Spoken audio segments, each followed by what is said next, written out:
Hare Rama, Hare Rama,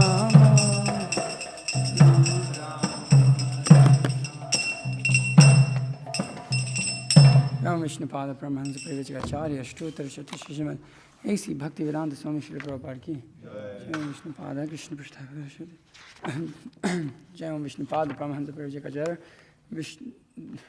Jai Vishnu Pada Paramahansa Parivajacharya Ashtotar Shati Shishiman Bhakti Siddhanta Saraswati Thakur Srila Prabhupada ki Ananta Koti Vaishnavandi ki Namacharya Srila Haridas Thakur ki प्रेम से कहो श्री कृष्ण चैतन्य प्रभु नित्यानंद श्री अद्वैत गदाधर श्रीवासादि गौर भक्तवृंद की श्री राधा कृष्ण गोप गोविंद श्याम कुंद राधा खंड गिरिवर्धन की वृंदावन धाम की मथुरा धाम की गंगा माई की यमुना माई की तुलसी देवी की भक्ति देवी की समवेत भक्तवृंद की all glories to the assembled devotees Hare Krishna all glories to the assembled devotees Hare Krishna all glories to the assembled devotees all glories to Shri Guru and Gauranga all glories to Srila Prabhupada नमस्ते Krishna पृष्ठावतारी Srimate Bhakti Vikas Swami Nityanamane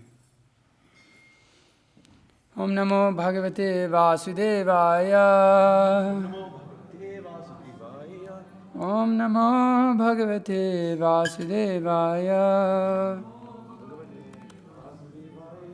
Om Namo Bhagavate Vasudevaya. Okay, reading from Canto 3, chapter number 4, text number 27.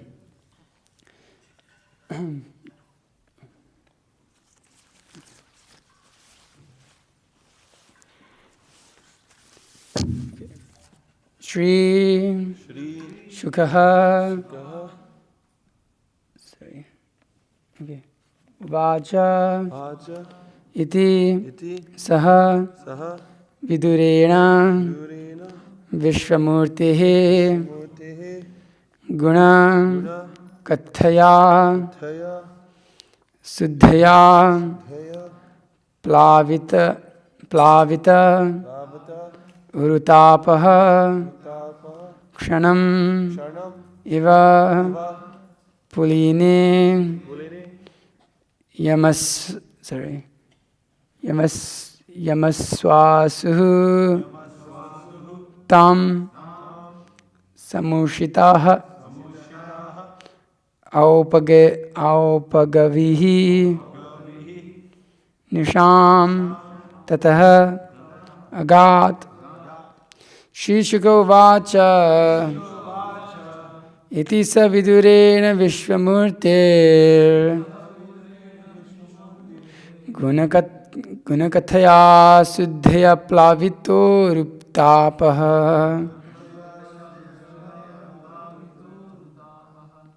Kshanamiva Puline Yamaswasutam Samushita Aupagavir Nisham Tatogat Trishako Vacha Iti Savidurena Vishwamurte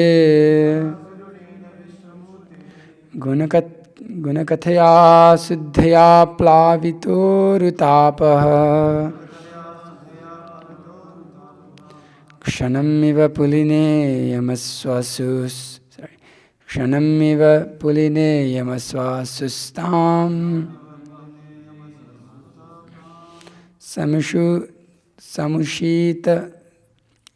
Samushita Aupagavair Nisham Tatogat Shri Shukavacha Iti Saha Vidurena Vishwamurtir Gunakathaya Suddhya Plavito Rutapaha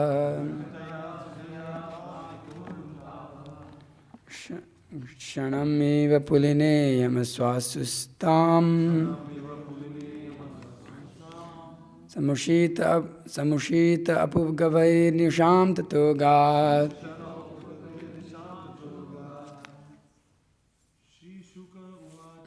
Shri Shuka Vacha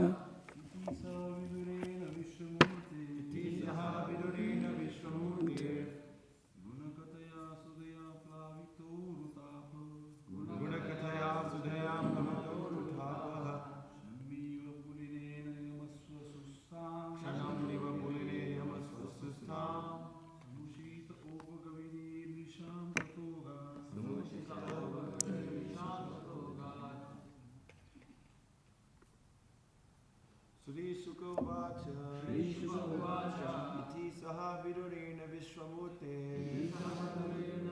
Murte Kathaya Sudhya Plavito Ruthapaha Shanamiva Pulineyama Sasvastustam Amushita Upagavir Nisham Tatoga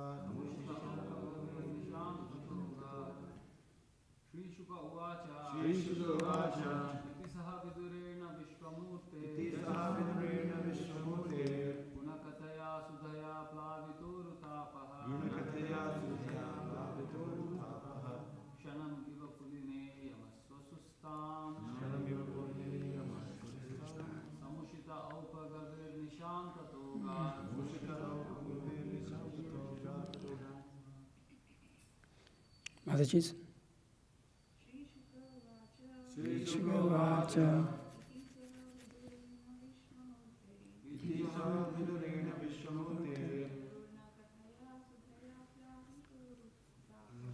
Gunakathaya Sudhya Plavito Ruthapaha Shanamiva Pulineyama Sasvastustam Amushita Upagavir Nisham Tatoga Shri Sukavacha Iti Saha Vidurena Vishwamurte Gunakathaya Sudhya Plavito Ruthapaha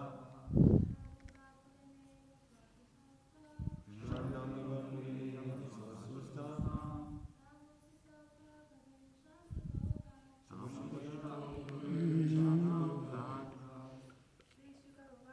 Shri Sukavacha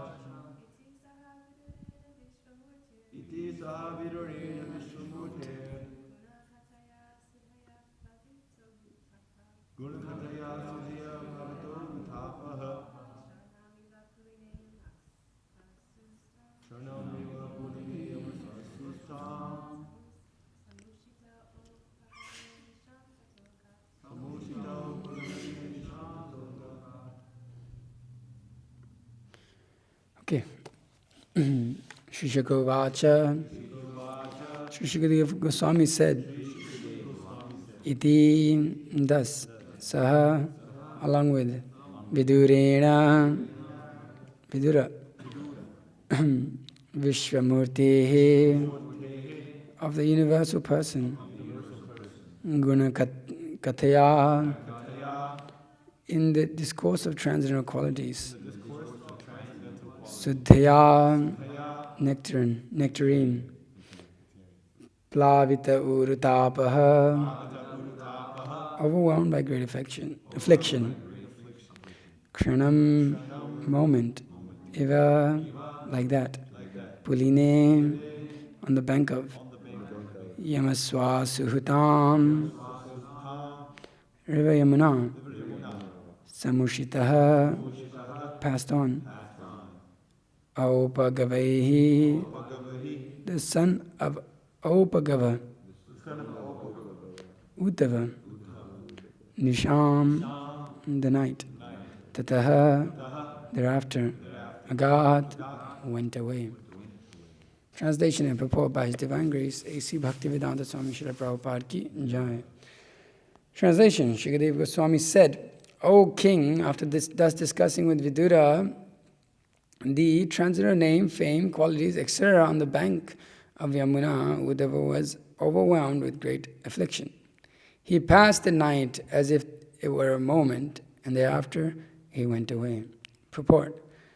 The word used here for Krishna is Vishwamurti, Murti. Both Uddhava and Vidura were in great affliction because of Lord Krishna's departure. And the more they discussed the transcendental name, fame, and qualities of the Lord, the more the picture of the Lord became visible to them everywhere. Such visualization of the transcendental form of the Lord is neither false nor imaginary, but is factual, absolute truth. When the Lord is perceived as Vishwamurti, it is not that he loses his personality or transcendental eternal form, but he becomes visible in the same form everywhere. Om Gyan Timrandasya Gananjana Shalakya Chakshurinmritamina Tasmai Shigrive Namaha Shri Chaitanya Mano Vrishtam Stapitamina Mutale Swayam Rupakadamayam Dadati Swapatantikam Vandeham Shri Guru Shri Tapatakamalam Shri Gurun Vaishnavangsha Shri Rupam Sagarjatam Sagana Raghunathan Vitam Tam Sajivam Sadvaitam Savitna Parijana Saitam Krishna Chaitanya Devam Shri Radha Krishna Vyadhan Sagana Laita Shipshakan Vitamsha Hey Krishna Karuna Sindhu Dinavada Jagatpate Gopisha Gopika Kanta Radha Kanta Namastite Tapta Kanchana Gaurangi Radhe Vrindavane Sari Vrishabhanu Site Devi Pranamami Haripriya Vanchakalpatarubhescha Kripa Sindhu Vyevacha Patitanam Pavane Bhyo Vaishnabhyo Namo Namo Namo Vishnu Padaya Krishna Prashtabhutale Srimate Bhakti Vikas Swami Nitinamane Namo Vishnu Padaya Krishna Prashtabhutale Srimate Bhakti Vedanta Swami Nitinamane Namaste Saraswate Devi Gauravani Pracharini Nirvisesha Shunyavadi Pashyate Deshatarine Jai Shri Krishna Chaitanya Prabhu Nityananda Shri Advaita Gadadhara Shivasadi Gaur Bhaktivinda Hare Krishna Krishna Krishna Hare Hare Hare Rama Rama Rama Hare Hare Jnananandamayam Devam Nirmashpratikakritim Adharam Sarpa Vidyanam Hai Kripam Upasmai Guru Vaishnava Bhagavan Tinere Smarana Hai Vigna Vinashana Naya Shehai Nija Vanchita Purana.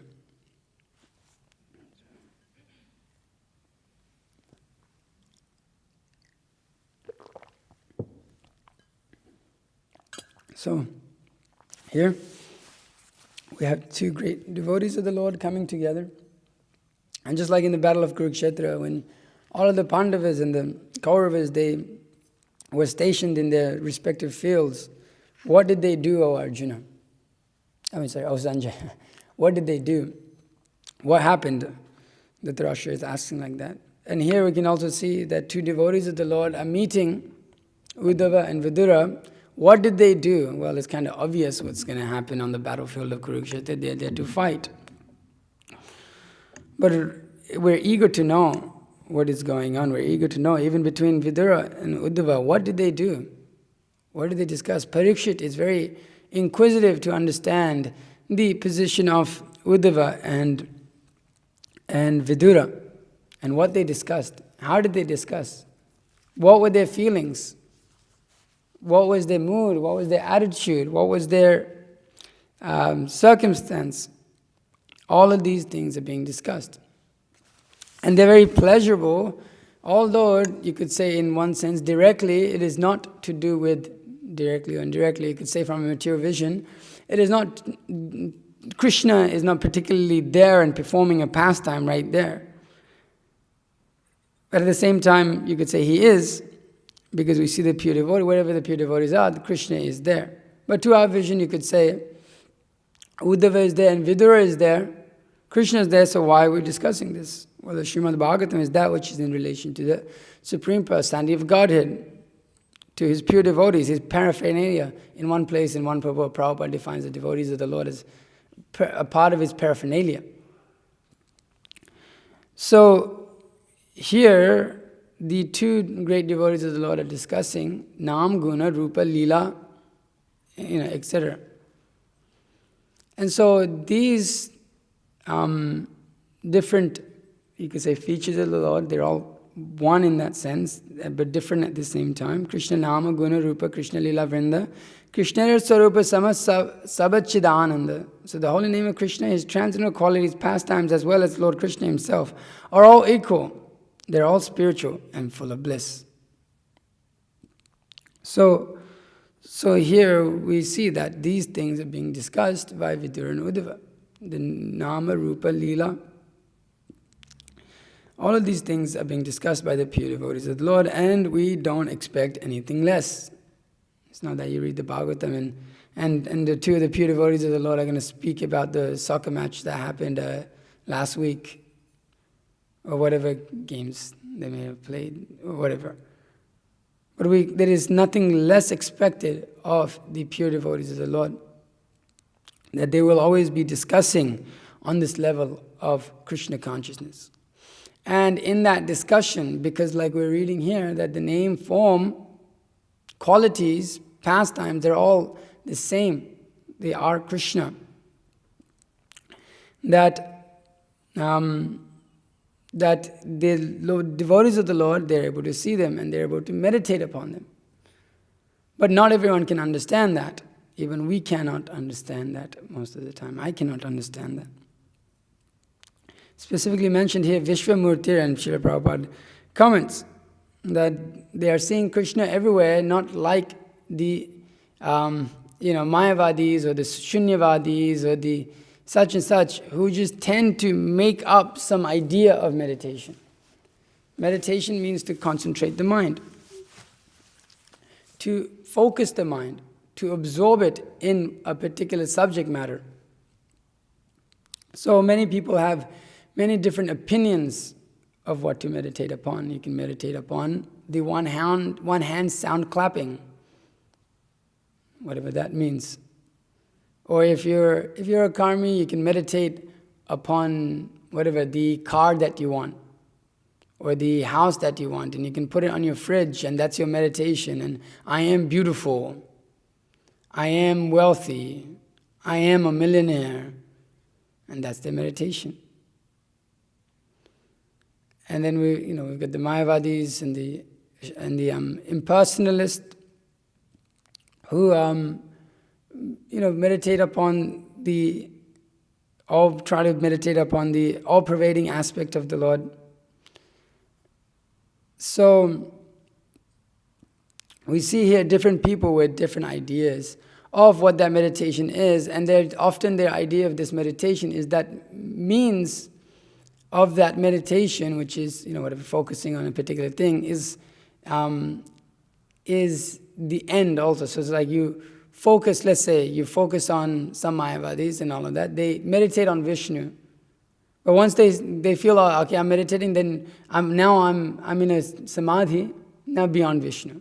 Now Vishnu is no longer needed because now I went above and beyond my meditation. There's an end to their meditation. Because you can meditate on anything. They'll say like that you can meditate on anything. You can meditate on Vishnu, you can meditate on Shiva. As long as your mind is controlled, then that is meditation. Anything goes. You can meditate on one hand, clapping, shoes, whatever hell you want. Because it's all imaginary, and the main thing is to concentrate. But we don't, we see different aspects of this within the Srimad Bhagavatam. We see Dhruva. He also has that vision in the beginning. He approaches meditation with the idea that, well, I want to get something, and after that, forget it. As long as I get my thing that I want, and then that's it. I don't want anything to do with the process anymore. It's not that Dhruva went out there and said, I'm going to meditate, and then once I get granted what I want from my austerities, I'm just going to stay here in the forest and continue meditating. No, he wanted to enjoy the kingdom. So he has a goal in mind, and that meditation, he had his means of meditation, and then he gets his goal, and that's it for him. So, but Dhruva, when he took up this meditation upon Vishnu, it was a little different for him, because that meditation within the heart was not done with an envious attitude like the Mayavadis, but it was done under the guidance of Narada Muni. And it obviously led to him becoming attracted to Vishnu. Because the very form of Vishnu, as we see described in so many different parts of the Srimad Bhagavatam, is very beautiful. It's very enlivening. And when you hear the pure devotees of the Lord describe the different forms of Vishnu, let me see here. Or the form of Vishnu, the form of Krishna himself, even we're singing every morning. So, amen. Okay, see if I didn't lose it.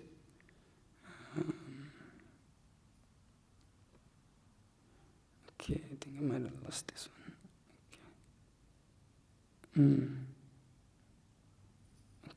One second.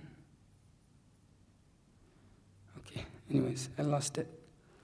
But as those who have read, okay, I found it here. 4:8:25.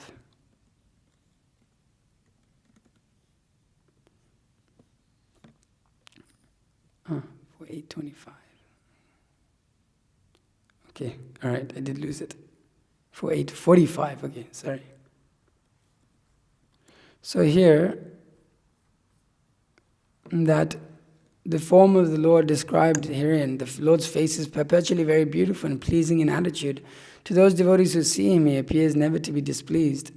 And he is always prepared to award all benediction to them. His eyes, his nicely decorated eyebrows, his raised nose, and his broad forehead are all very beautiful. He is more beautiful than all the demigods. This verse clearly explains how one has to meditate on the form of the Lord. Impersonal meditation is a bogus invention of modern days. In none of the Vedic literatures is impersonal meditation recommended. In the Bhagavad Gita, when meditation is recommended, the word mat paraha, which means pertaining to me, is used.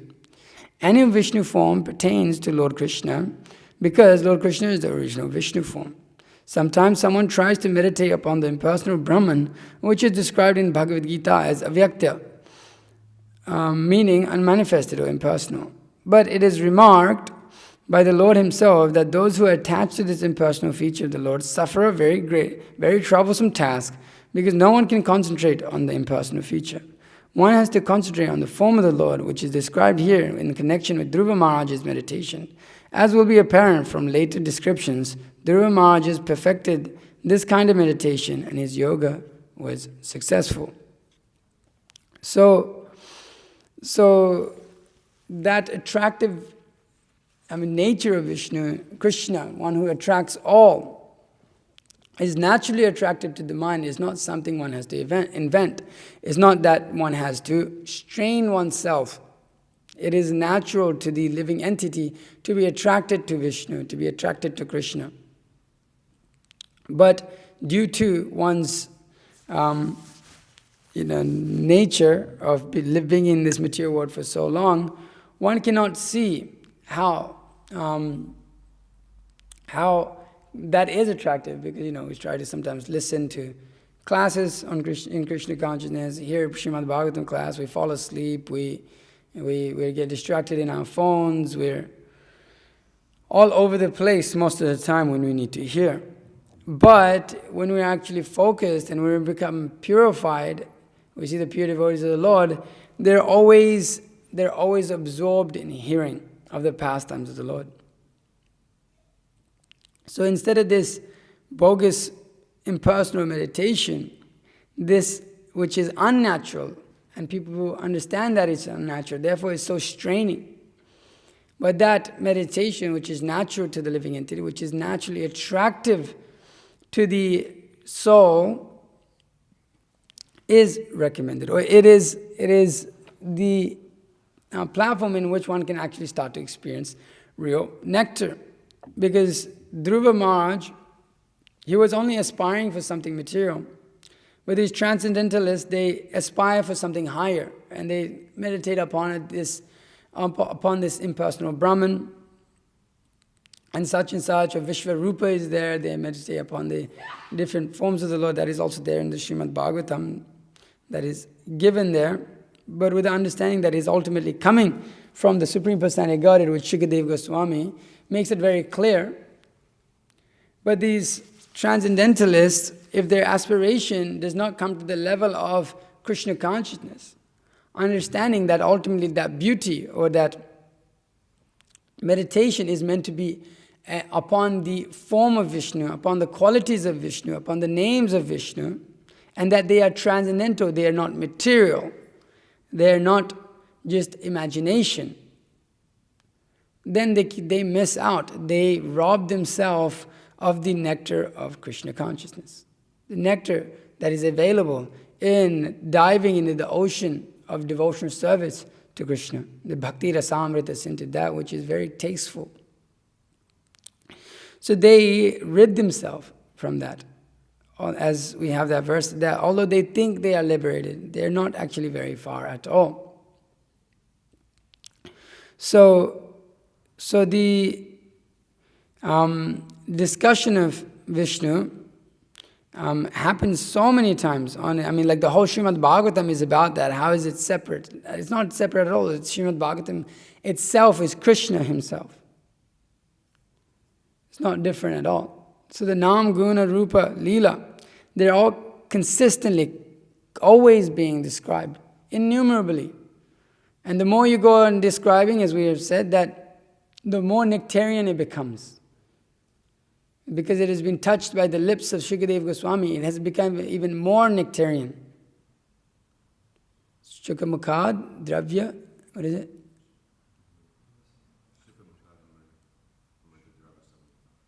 Is that, yeah, okay. So this is the nectar that is being tasted, and as it comes down in the parampara, the nectar is expanded more and more and more.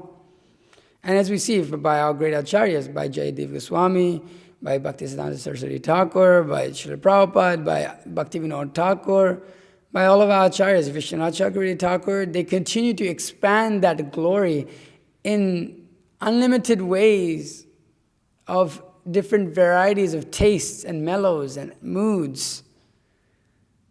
And materialists can criticize, like, how many times are you going to describe the same thing? How many times are you going to talk about the same thing? And my spiritual master was saying that it's not that, each and every pastime of Krishna is not like the Hollywood story of the year, you could say. It's like, okay, Krishna punches this donkey in the mouth, and that's what it is. Okay, the cowboys walk into the snake's mouth, and Krishna saves them. Okay, Bakasura is there, he splits him open. My spiritual master saying like that. It's not that it's like the plot twist and all of a sudden and this and that. You watch some movies like that. I'm sure those who have watched a good amount of movies, we know sometimes you're watching a thing and you never expect it to come. But every time you read Krishna book, you expect it to come. You know what's going to happen. Pure devotees know, they've heard it so many times, going on hearing and hearing. But it is of a complete different nature. It doesn't have a cessation. There's no need for it to be actually new or different twists and turns and such and such. There's no need for it. But the artists of this material world, the mundane modern people who are into modern art and stories and complicated literature, they may criticize like that. They may say, well, you guys are just discussing the same thing. But because their conception and their experience in this material world is that of being dull, that of becoming degraded, that of becoming completely distasteful as one goes on discussing. They think that the pastimes and the names and forms and discussions about Krishna are of the same quality. They can only see on their level. They cannot see beyond their level. But the pure devotees are seeing on a completely different platform. That they're always absorbed. That they can hear the pastimes of Krishna again and again and again. And have no trouble speaking about it and then writing about it. Poems, volumes and volumes. Why do so many acharyas have a commentary on the Srimad Bhagavatam? Because there is the nectar that they churn. There's nothing new in one sense, but everything is new at every moment in spiritual life. It's ever fresh. The stories are the same, but it's ever fresh. That's the nature of it. That it is ever expanding bliss of knowledge, of ever expanding bliss of experience in Krishna consciousness. So the poems and the writings that the acharyas write and the discussions they have are of a completely different quality of that which an ordinary materialist, ordinary or extraordinary materialist, whatever they may be, cannot even come to conceive or understand or experience. Or even the so-called transcendentalists of the impersonalists and the Mayavadis, they cannot understand the transcendental loving pastimes of Krishna. They think that it is just material. They think that it is just some show. And actually, real thing is above that you meditate upon that. They may meditate upon that, but you have to get above that into Brahman. but they are missing the nectar. They're completely missing the nectar. That Krishna's pastimes are completely perfect. There's nothing more perfect. They become just ever-expanding forms of pleasure to himself and to the devotees of the Lord. And he himself expands himself in many ways to create that pleasure or derive that pleasure. He comes in the form of Matsya, comes in the form of Varaha, comes in the form of Narasimha, comes in all these different forms, where he is that very form. And he gives great pleasure to the different devotees of his. It's like each and every devotee has his particular attraction. It's like Hanuman. For him, Ram is his Lord, and there's no one else for him. For all of these devotees, Yashoda is Krishna. Is the Lord of all. Nanda Maharaj, all of these devotees, they see Krishna. They see Krishna, and you see the devotees of Krishna, they're always absorbed in different pastimes of the Lord, appreciating the Nrsimha pastimes, the Vamana pastimes, all very beautiful, very madhuram, very tasteful, very nectarian. They can become absorbed in those. Why? Because they are Krishna himself. Hearing about Krishna himself, he's present there. So the pure devotees of the Lord, when they speak about Krishna, when they hear about Krishna, when they discuss all of these things, then they become completely yours. They start to see the Lord everywhere. It is inconceivable for people to understand, for ordinary people to understand, for us to even understand.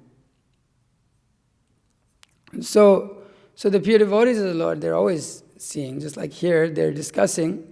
What are they discussing? The transcendental name, fame, qualities, pastimes, etc., and so on the bank of the Yamuna.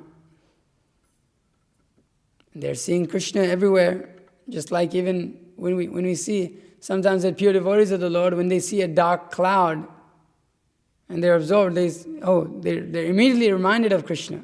Or the gopis, they hug the tamau trees thinking that it is Krishna. They see Krishna everywhere. Their existence is not separate from him. Their existence is completely independent of him, in absorption of him.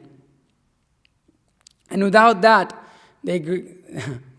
or even though they are seeing Krishna everywhere, still they are feeling great affliction within their heart.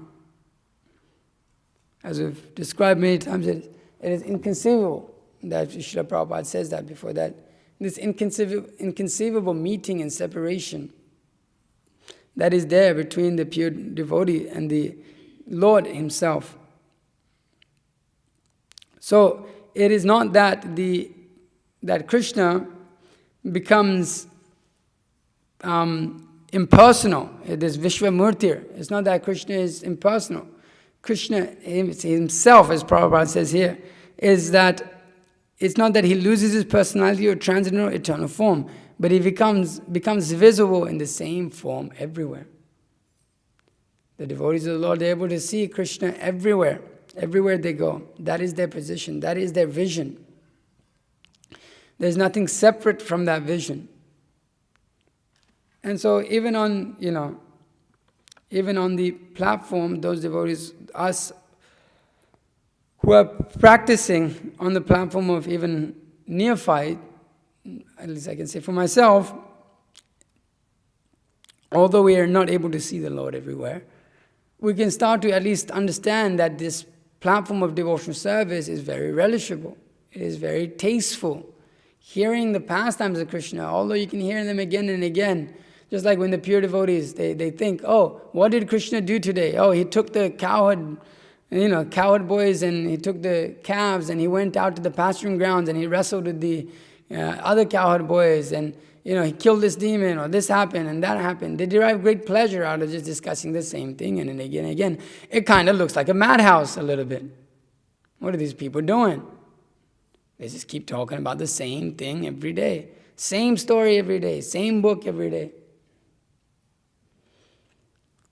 And we're just getting a taste of this on the neophyte platform of having the vision of, separateness from the Lord. We have that idea that this is Lord's, this is mine, this is the time for me to be Krishna conscious. Now I can be materialistic, in a consciousness separate from that.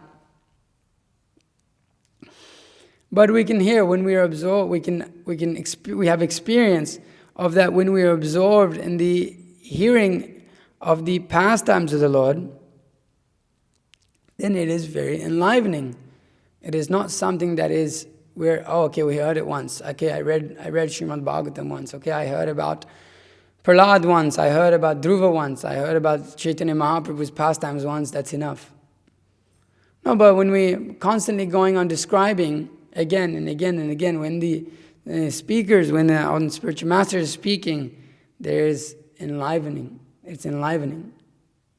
It gives us taste in life. It gives us that nectar that which we're hankering for when we're able to absorb ourselves in the pastimes of the Lord. Whether it's Vamana, just hearing about Vamana, how blissful that is. There's so many lectures given in that. The beauty of Vamana, the pastimes of Vamana, the intricacies of the pastimes and the relationship between Bali and Vamana. Shukracharya, how all of this plays in. It's so tasteful when one can start to speak about them. You just not just hear about them and read about them, and then you get together with the other devotees and you start to speak about it. And the devotees have their, with their shastric bases, they have their nectar that they churn out of that, the different loving relationships that they have with Krishna that are poured out in their discussions. There's small nuances, just like in these poems of great Acharya, small, how Bhaktivinoda Thakur's feelings towards Krishna. Although we've read about them and we know the principle of them, but that very individual, tasteful relationship with Krishna. And that can be relished by others by hearing about that and expanded upon and constantly going on and on and on. Sometimes we get to hear a little bit of nectar from our spiritual master in his commentary on Chaitanya Charitamrita or the Bhagavad Gita or the Srimad Bhagavatam, different sections that he is compiling. And it's completely bewildering that the nectar of the Srimad Bhagavatam continues to expand and expand and expand. It is bewildering. It is, whoa, how is this happening? But it is very tasteful. It is very beautiful. It is very amazing. Not like this mundane literature of this world. I never read books. I guess, I'm really stupid, but also at the same time helpful in my Krishna consciousness that I never read, I don't remember a single book that I read in my life outside of Prabhupada's books. Really, it was a blessing, and also I don't have that much attraction towards reading because of my crazy nature. But you read stuff, and we've had to read things for college, and you read physics textbooks and math textbooks, and those especially disgusting to read. But sometimes you just hear, just like recently we had to, for the new film that we're doing, we had to borrow about 26 books from the library. And I thought, okay, I've never really read books in my life, so let me flick it open. And you flip it open, and it's just so much nonsense. It's like, oh my God, this is what people read, and this is what people take shelter of. And the girls in school, generally they're the ones that read, and they used to always have a new novel and a new whatever story about some love and romance or horror and such and such. And I was always like, no, heck no, I'm not reading that. I'm not reading that stuff. It's like whatever, it's boring to me.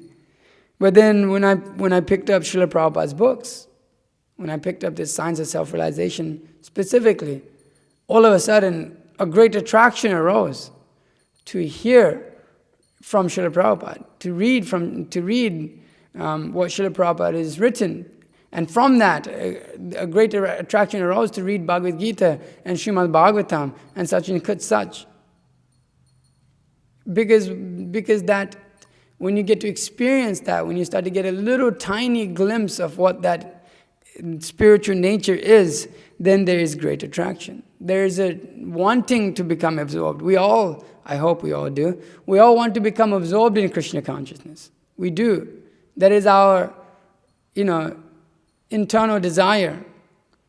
But often we're thrown away by the material pool. We're dragged away. The mind's nature is to discuss so many horrible, nasty, stool-like things and take pleasure in them because we're like a crow. But internally we always, for those who have taken up the platform of devotional service or taken up trying to perform devotional service, we have that. I want to become purified. I want to become purified. We have that. We should have that. I hope we have that. I hope nobody's sitting here going, I'm purified enough. I don't need to hear now. We always want to hear more, but we get distracted. Our mind pulls us. We tell ourselves, okay, tomorrow I'm going to pull my mind together. I'm pulling my mind together. And then tomorrow comes and then it's gone. But we understand that is there. We understand that nectarian is there. We have experience by the mercy of Srila Prabhupada of that nectarian pastimes just by reading Krishna book. We don't even have to go through the 9 cantos of Srimad Bhagavatam to get to it. Srila Prabhupada said, here, immediately take. Immediately take. Here, you can. So many times, don't jump to the 10th canto, don't jump to the 10th canto, don't jump to the 10th canto. Where Prabhupada is saying, okay, here, you must read Krishna book. You must read Krishna book because I have weaved it with philosophy so that you do not become sahaja. So we have been given an opportunity to taste what the pure devotees are tasting at every moment. The pure devotees are laying it out for us. They are completely giving us the essence and the nectarian. They do not hold back anything. Bhaktivinoda Thakur, he is giving us everything. Bhaktisiddhanta Saraswati Thakur, he is giving us everything. Srila Prabhupada is giving us everything. And for us, specifically, mainly, as our life and soul, our spiritual master is giving us everything. So we desire to become absorbed in the words of the spiritual master as Bhaktisiddhanta Saraswati Thakur sings. This in his poem, Krishna Nama Rupa Guna Laila Chatushtaya Guru Mukhe Sunile Kirtana Udaya. When Krishna's Naam, form, nature and pastime divine are heard from Sri Gurudev, one hearts awaken in song. Kirtita Hailend Krame Smarananga Paya Kirtana Smarana Kale Karma Pathe Daya. Oh, as supreme, as pure chanting ensues, remembrance is attained. Thus chanting and remembering, step by step, ascent is gained. Jata Ruchi Jana Jiva Mana Mailaya Krishna Anuraga Vraja Jananushmaraya. Those engaging tongue and mind who begin to relish nectar adore Shri Krishna, following the resident of Vraja. Residing always in Vraja, within the heart's devotion, surely you must accept the nectar of instruction. Accept this nectar of instructions. Reside always in Vraja, within the heart's devotion. Surely you must accept this nectar of instruction. So the pure devotee of the Lord who is hearing from Guru properly, the Naam, form, pastimes, all of these things, one's heart is awakened. And it always resides in Vraja. It resides in that place where Krishna is always there. Krishna never leaves Vrindavan. One's heart becomes absorbed in Vrindavan. One's heart becomes situated in that Vrindavan, always absorbed in Krishna. So he starts to taste this nectar. He's fully tasting that nectar. But how does it all begin? It begins by hearing from Shri Gurudev. It begins by hearing from your spiritual master, your Diksha Guru, being absorbed in what he is saying. So many pastimes of the Lord are being described. Obviously, like we're saying, and the pure devotee came and he sat on the Vyasa Stan. What did he do? What did he do? What else did he do? What else does he do with his life? What else? Otherwise, what is it? Just the fact that we're saying pure devotee, okay, pure devotee means always absorbed in Krishna. His words, his behavior, his activity is always absorbed in Krishna. Just by seeing him, we remember Krishna. By his presence, Krishna's presence is felt. So that is the platform here. That is the platform of Vidura and Uddhava. Two great devotees, pure devotees of the Lord coming together. What else did they see? Did they see the Vishvarupa, the Vishwamurti, the Mayavadis have a misconception of? Just a universal, vague, universal form? No, they did not see that. It's obvious. The pure devotees of the Lord, they discussed all of these things, but they were absorbed in the impersonal Brahman. Nonsense. So this Krishna consciousness is not, as Srila Prabhupada says in that, what is that, Hare Krishna Happening album, he says, this Maha Mantra is not an artificial imposition upon the mind.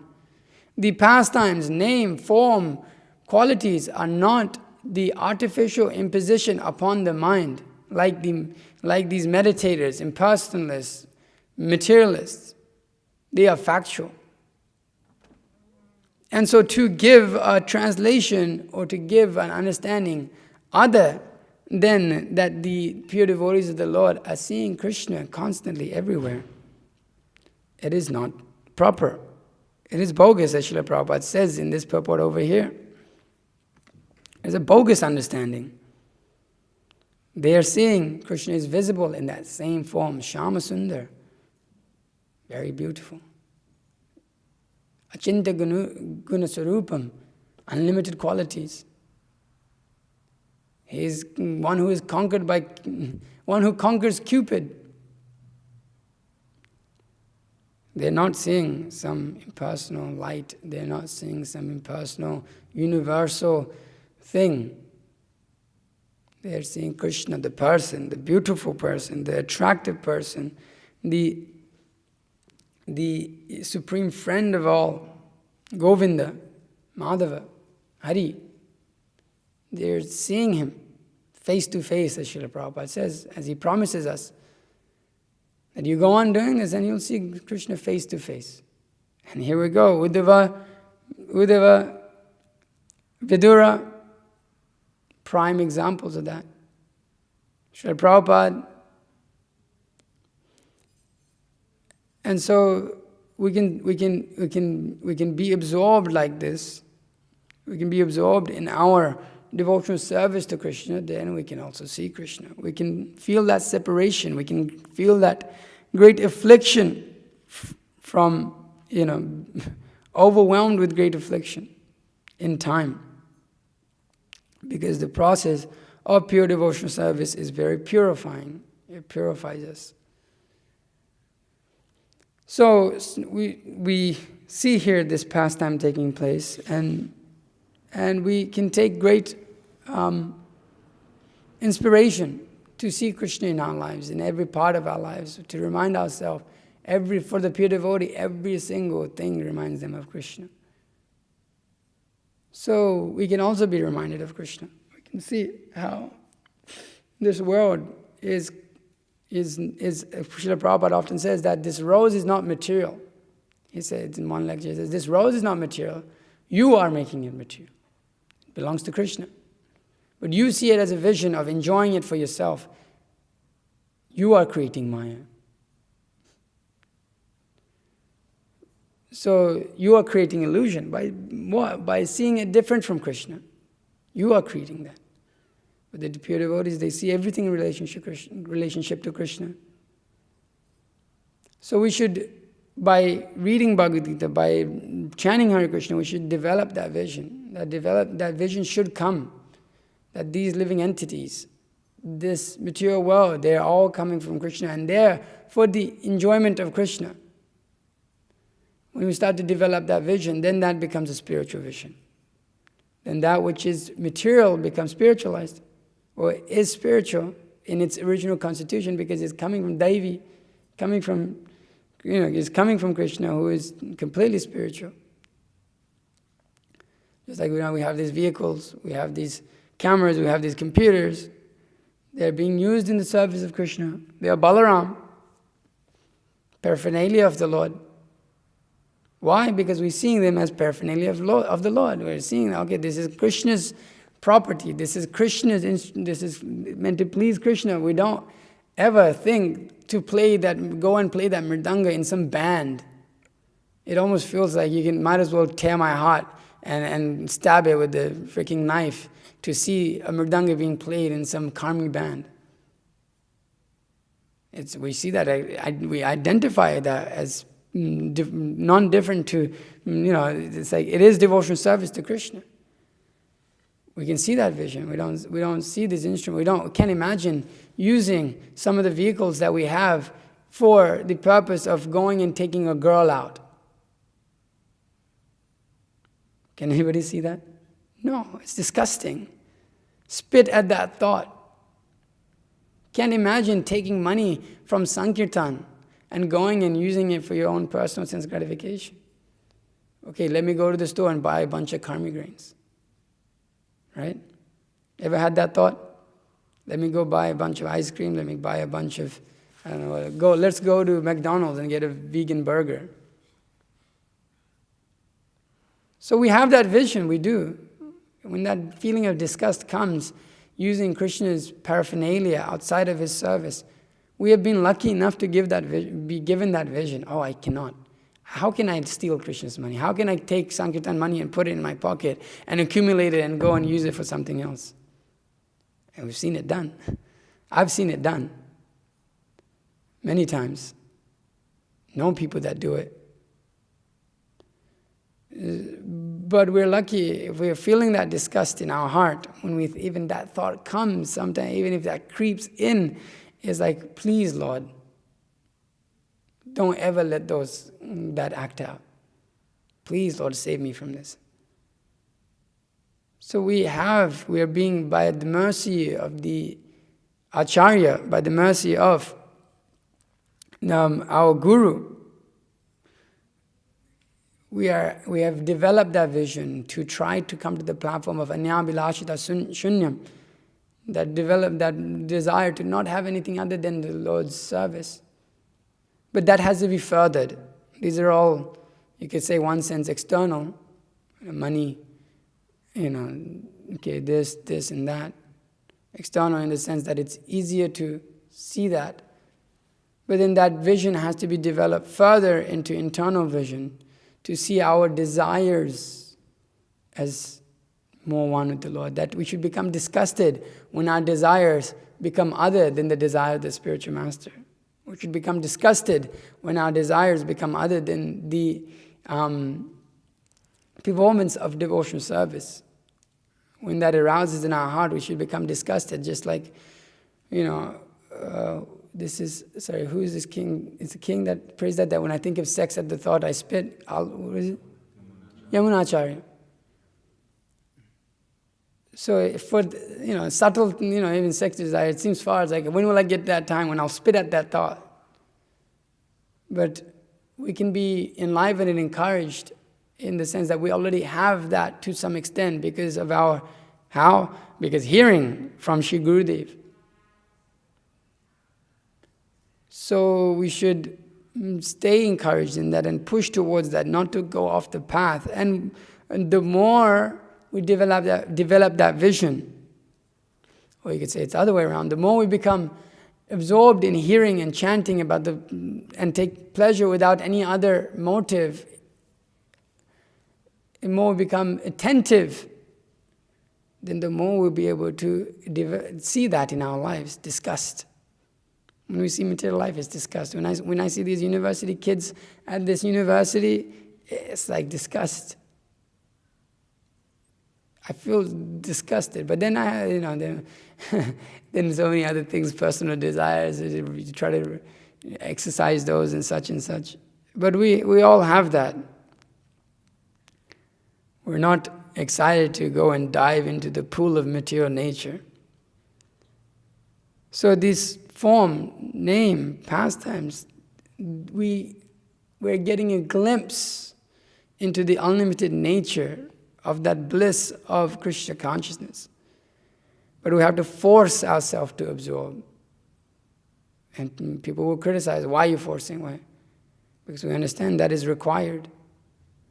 We have to strain ourselves, we have to push ourselves to not let the mind carry us away into so many other subject matters in this world. It is difficult, but it can be done. Has been done. Dhruva Maharaj, we have so many other personalities within the Srimad Bhagavatam that encourage us in that way. Dhruva Maharaj being very closely related with, because of the material desires within his heart were there, and we have so much of that. So we should go on hearing and chanting and come to the platform of Uddhava and Maitreya, Uddhava, Vidura. So this is encouraging us to see that the Lord is always present in our lives, actually. Lord is always there. It just requires us to have the vision. Step out of darkness, step into light. And that can be done simply by reading Bhagavatam, simply by going out and distributing books. You can see Krishna on the streets. You can meet Krishna out on the streets. Serving Radha on the streets, right? That's the lecture. What does Radha do? Who else is serving Radha? Why? Because she's dasan. We're dasan. We're serving. Our spiritual master is serving under those great personalities, and we're assisting in that. Krishna is there, present in those pastimes, distributing books, harinams, preaching. But we have to have the vision. We may not have the vision. We may be distributing books and not have the vision. Maybe cooking and not have the vision. Maybe preaching and not have that vision. But we should understand that is the platform that we should come to eventually. So I will end my class there.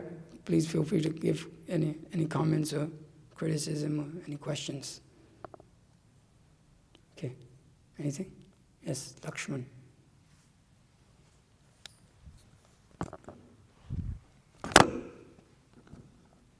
Hare Krishna. Hare Krishna. So, what is the process of becoming more attentive and conscious when we practice devotional service? Become enthusiastic. Be enlivened. Automatically your mind will be engaged. That's why Prabhupada is pushing, be enthusiastic. Why? Because when something is, when you're enthusiastic about something, the mind becomes absorbed in that subject matter. When the mind is situated in many other places, it means you're not focusing. So we have to remind ourselves consistently also to become attentive, but become enthusiastic, understand what we're doing and why we're doing it. Still it's hard, but it has to be a consistent endeavor, day in, day out, day in, day out. It's not a one-time thing. So we have to become enthusiastic about the process, why we're doing what we're doing. We should understand from all angles of vision what we're doing and why we're doing it, and why it is the supreme and topmost thing. And when we come to a realization of that, what we're doing is the supreme topmost thing, naturally there will be more absorption, more attentive in Krishna service. Just like you may have, do you see certain devotees, there's a specific services that when they perform that, it's like, that absorption is completely there. You may have also experience of yourself when you're attracted towards a particular type of service. We have our own, we have attractions towards different, when we perform that service, that is of our nature, you could say of our nature, or of that which, that which engages our nature, we naturally become absorbed, and we can just, remain attentive in that for long periods of time. Sometimes just like when you distribute books, you get into that flow state, you could say, and then you forget everything else exists.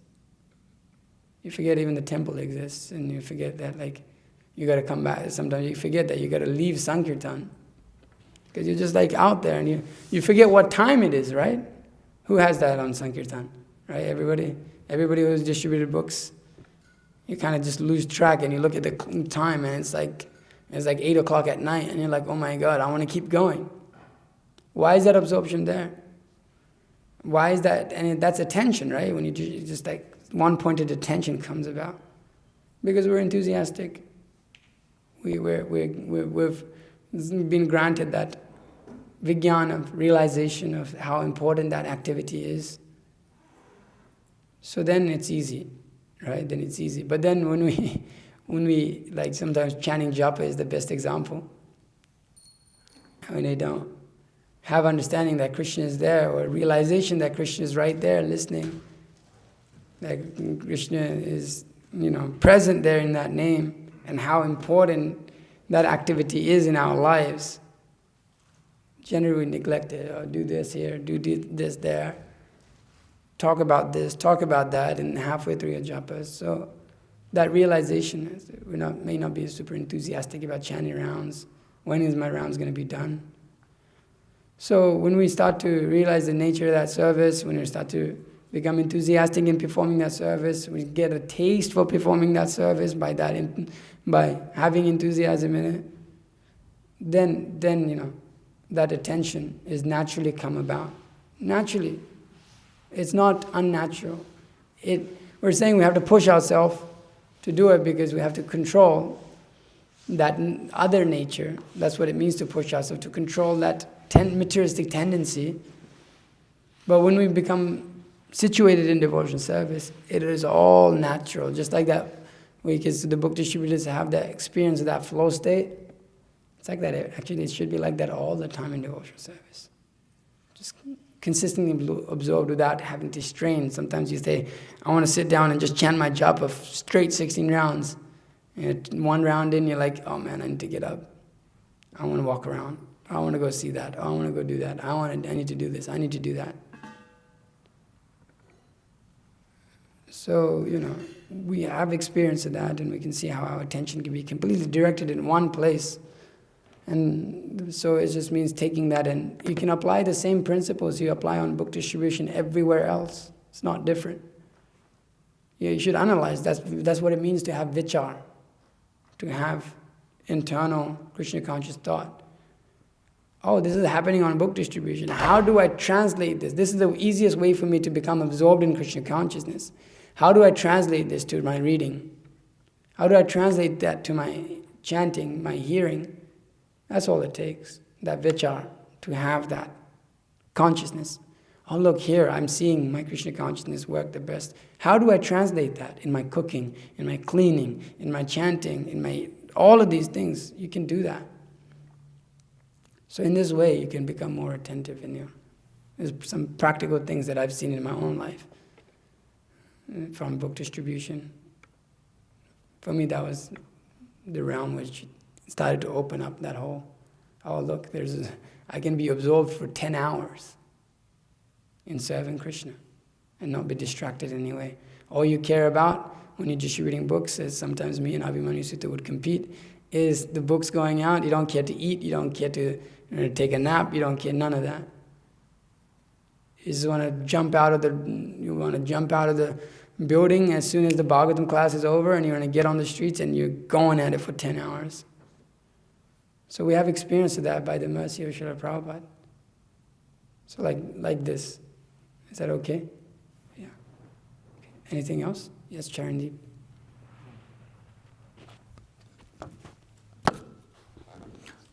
Prabhu, there is the yoga ladder, right? Karma yoga, jnana yoga, dhyana yoga, bhakti yoga.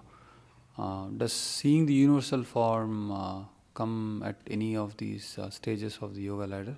I think the jnanis, generally it seems that they generally tend to be, they're meditators, and the yogis are there too.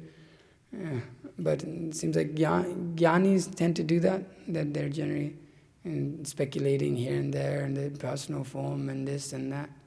So it seems to karma yoga. Generally, they're just performing work.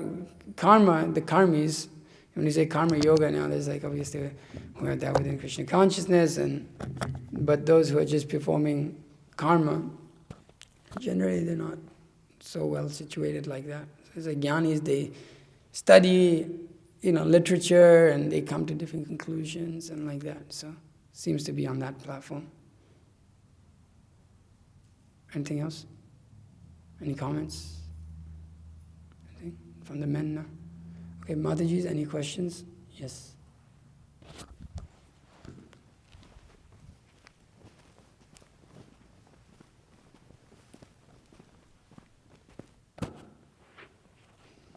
Hey, Hare Krishna, Prabhu. Yes.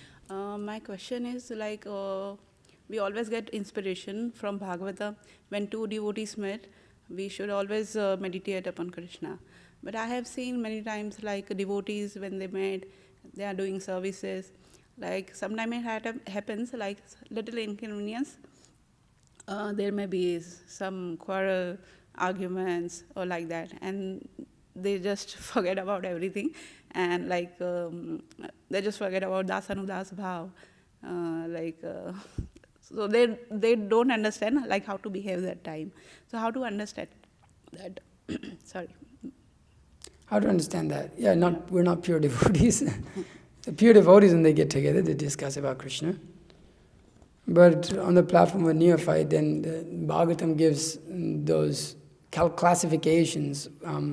Kapila Dev, he speaks about those classifications of the third class, who see separately.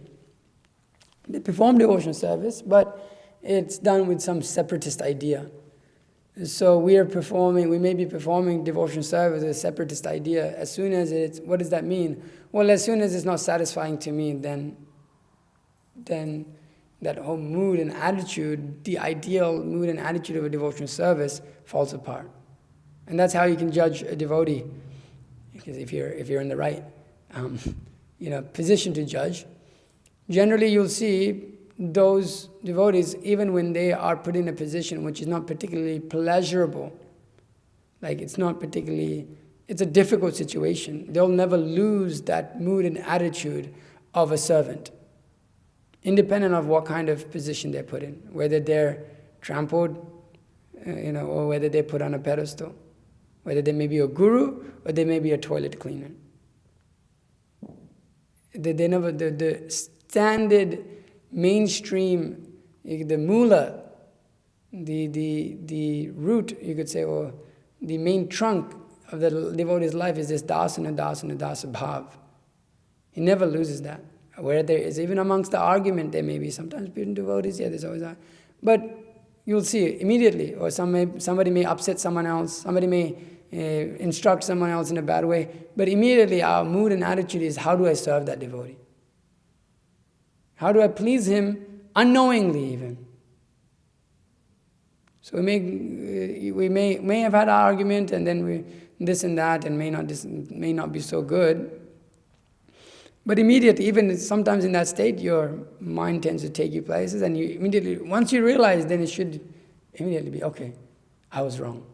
Well, how can I make this situation better? What can I do for this devotee? That should be our immediate standard of consciousness, actually. If it's not that, if it's how do I get back at this devotee, how do I make his life miserable, then good luck with your spiritual life. That's all I can say. But we should cultivate that. Okay, I had this terrible argument with this devotee, and it was really bad. What can I do? What do they like? What do they like? What pleases them?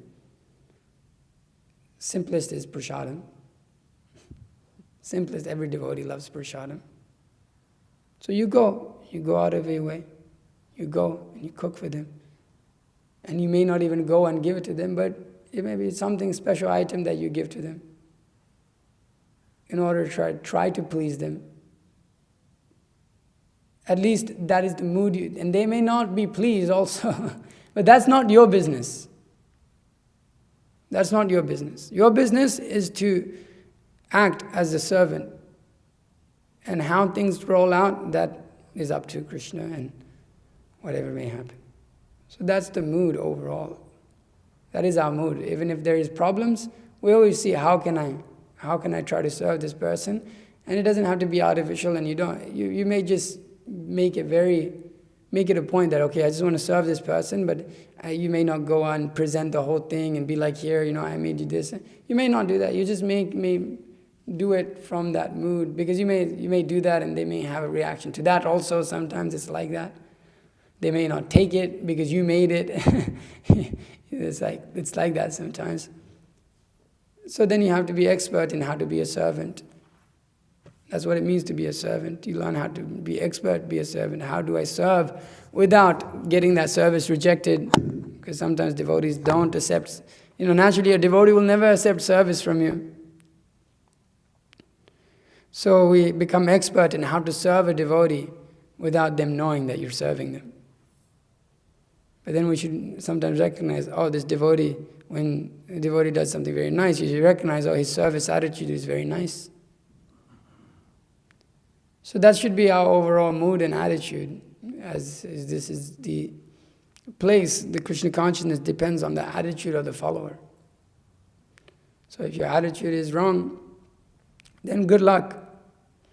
We can punarmushiko bhava, we can become a mouse again in time. We want to hold it in our ego, and we want to hold it. We want to act according to what's pleasing to me, and So we have to see like that. It requires that vichar, requires that internal, consistent thought of what am I doing and how am I acting and how can I improve that in Krishna consciousness. So this has to go on. Is that okay? Yeah. Anything else before I end? Okay. Srimad Bhagavatam ki jai. Srila Prabhupada ki jai.